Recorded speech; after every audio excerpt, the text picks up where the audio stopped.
When I was a little boy, I was very, very intuitive, very, very psychic. And as far as a little boy, I didn't know anything was special, or I just thought it was very, very natural. When I began to see my deceased grandfather standing at the end of my bed when I was 2 years old, I would know things about people.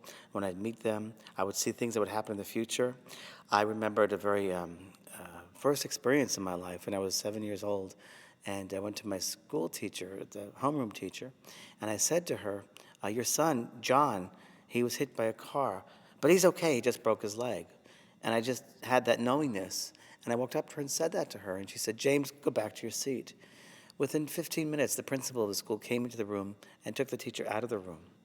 And then several minutes later, the teacher came back in the room and she called me up and she said, how did you know that about my son? My son was playing soccer and the ball went into the middle of the street and he chased after it and a car hit him, but he's okay, he just broke his leg. And I started crying. I started crying because I had the thought that, oh my gosh, if I thought this, I created this to happen. That was what I was thinking.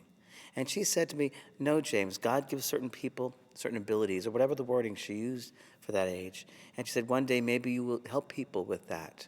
And I remember that very much so. So she was my first guide or teacher, really, if you will. And that was one of the first real strong experiences I had. But throughout childhood, I always had visions of things. I could see colors and lights around people, have this sense of knowingness about people.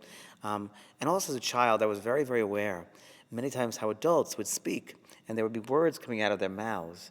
And I could see energetically what they were saying did not equal the energy of their body. So immediately I knew that you can't trust adults. So that was very interesting.